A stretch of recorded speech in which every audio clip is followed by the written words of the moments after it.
अस्सलाम वालेकुम।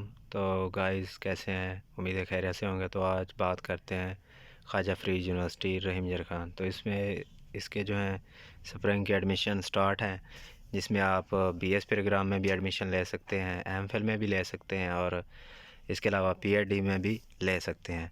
बीएस में तकरीबन सारे ही प्रोग्राम्स इंक्लूड हैं जो आर्ट्स और साइंस के होते हैं। Zoology, chemistry, biology, English, physics, math हो गया।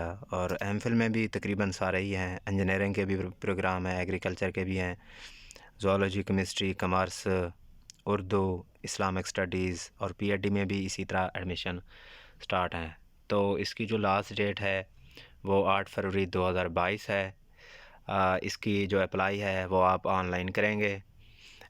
कोई मैनुअल नहीं होगी फार्म सबमिट करवाने की। आप जो अप्लाई है वो ऑनलाइन ही करेंगे।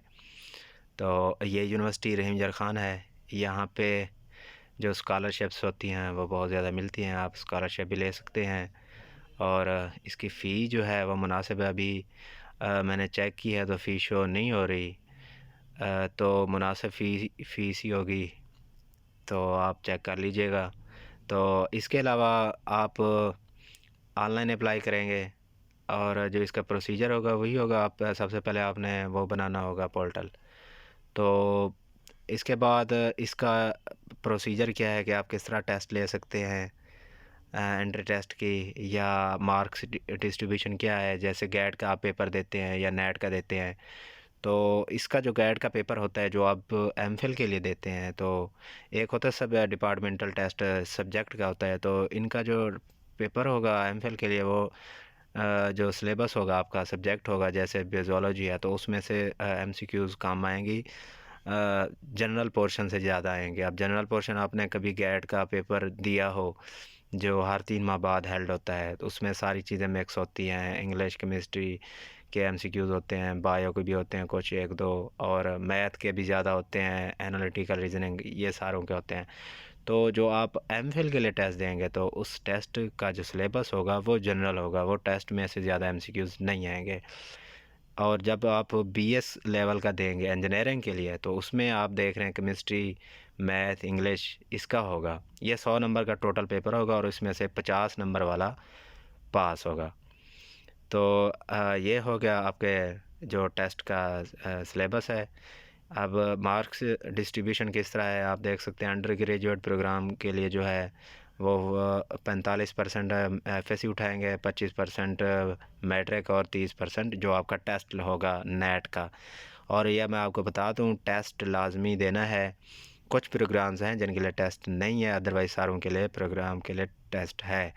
मेरिट आप देखें अंडर ग्रेजुएट या नॉन इंजीनियरिंग डिग्री के लिए टेस्ट कोई नहीं है। वहाँ पे सिर्फ आपका मेरिट बनेगा 60% एफएससी और 10 जो 40% है वो matric. Undergraduate MSc program के लिए भी कोई टेस्ट नहीं है। जो जो लोग बीएससी करके एमएससी करने जाते हैं उसके लिए कोई टेस्ट नहीं है।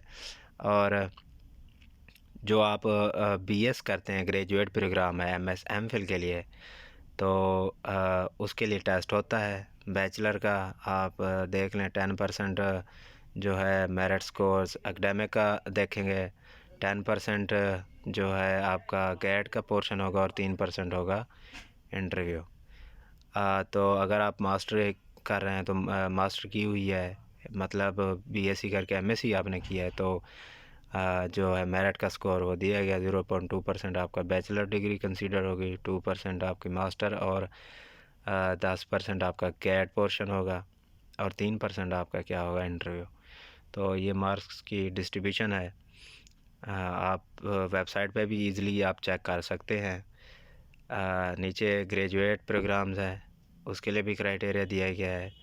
पोस्ट ग्रेजुएट जिसे हम पीएचडी कहते हैं, उसके लिए अगर आपकी बैचलर है 14 ईयर तो आपका 10% उठाएंगे। अंडर ग्रेजुएट 4 ईयर है तो जिसको बीएस प्रोग्राम बोलते हैं 20% उठाएंगे। अगर आपने मास्टर किया हुआ है तो 10% उठाएंगे। और एमएस का जो होगा वो 20% होगा। यह कितने हो गए टोटल? 20 और 30, 40, 50 और 50 का टेस्ट होगा आपका। टेस्ट में आपने 50 नंबर लेना लाजमी है। अच्छा, जब आप इसकी अप्लाई करेंगे तो अप्लाई करते टाइम आपने अगर एमफिल के लिए करना है तो टेस्ट का लाजमी बताना है, एंट्री टेस्ट सेलेक्ट करना है।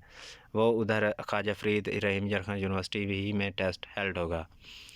और इसके लिए आपको मैसेज आएगा, कोई और मेंशन चीज़ नहीं आएगी। जो आप नंबर देंगे ना उसमें आपको मैसेज कर दिया जाएगा कि कब आपका टेस्ट है, और रिज़ल्ट जो होगा वो भी जो यूनिवर्सिटी की वेबसाइट है वहाँ पे अपलोड हो जाएगा।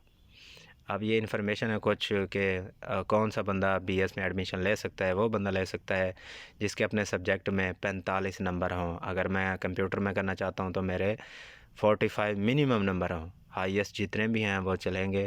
इसी तरह फ़िज़िक्स का है, बायोइन्फॉर्मेटिक्स का है, सारी चीज़ों का है। तो आपके 45 मिनिमम नंबर होने चाहिए या 50 होने चाहिए। अगर उससे भी ज़्यादा है तो अच्छी बात है, आपका मेरिट में नाम आ सकता है। तो ये सारी रही इन्फॉर्मेशन। अगर कोई और इन्फॉर्मेशन आपको चाहिए तो आप ले सकते हैं।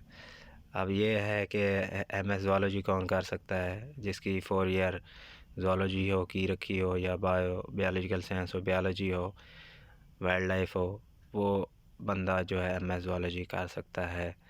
और ये इन फिशरीज़ हो गया कि वो कल्चर वाइल्ड लाइफ, इसी में ये रिसर्च करवा सकते हैं या रिसर्च करवाएंगे आपकी।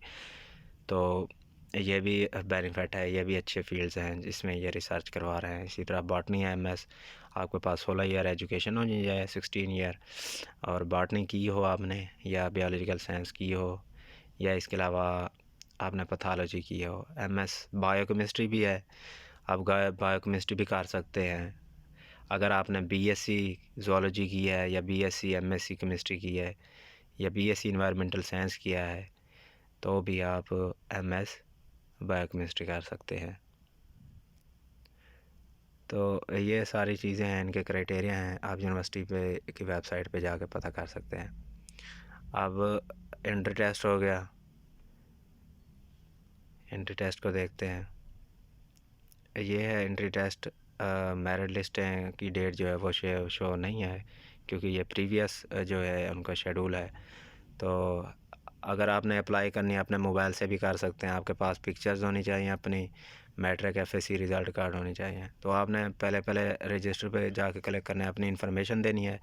इन्फॉर्मेशन देने के बाद आपने रजिस्टर करना है। रजिस्टर करने के बाद जो आपका ईमेल और नाम होगा वो फिर लॉगिन में जाना है। लॉगिन में जब जाएंगे तो आपको एक और इंटरफेस दिखाई देगा, जिसमें आपका अपना पर्सनल डेटा आप लिखेंगे, अपना नाम सारा कुछ। उसके बाद गार्डियन की इन्फॉर्मेशन देंगे। गार्डियन से मुराद अपने पेरेंट्स की, आपके बाबा क्या करते हैं। उसके बाद आपने एफएससी के नंबर पुट करने हैं, क्योंकि अब आप एफएससी का जो रिज़ल्ट है वो पूरा आ चुका है, वो आपने ऐड करना है। एफएससी का रिज़ल्ट ऐड करने के बाद आपने प्रोग्राम सेलेक्ट करना है। तो अप्लाई बिल्कुल इसकी इजी है। अगर नहीं करनी आ रही, कोई मसला है, तो इसकी वेबसाइट पे अपनी एक वीडियो मौजूद है, तो वो देख लें। अगर वो भी आपको नहीं मिलती तो आप कमेंट्स में बताएं कि हमें अप्लाई में मसला आ रहा है, तो वो मैं आपको वीडियो बना दूंगा। तो ये आपको मेन चीज़ें थी जो मैंने आपको बता दी। अब ये है टेस्ट पैटर्न जो आपके सामने है इंजीनियरिंग एप्टीट्यूड टेस्ट का। जो लोग इंजीनियरिंग करेंगे उसके लिए फ़िज़िक्स केमिस्ट्री बायो में से एमसीक्यूज़ आएंगी, और जो लोग ज़ूलॉजी एमफिल करेंगे या कोई और सब्जेक्ट में एमएस करेंगे तो उसका जो सिलेबस होगा वो टोटली चेंज है। वो सब्जेक्टिव नहीं होगा, बल्कि उसके अंदर सारी चीज़ें शामिल होंगी जिस तरह आपको दिखाई दे रही है। मैथ का पोर्शन आएगा, इंग्लिश का पोर्शन आएगा, प्रोबेबिलिटी का पोर्शन आएगा, और जो होता है इंटेलिजेंस, उसका पोर्शन आएगा। तो टेस्ट इतनी टफ नहीं होता, 50 नंबर लेने होते हैं। अगर आपने कुछ पढ़ा है, कुछ आपको आता है, आपके कुछ कंसेप्ट क्लियर हैं, तो आपका टेस्ट क्लियर हो जाएगा। तब तक के लिए इजाज़त दें। अल्लाह हाफ़िज़। Thank you.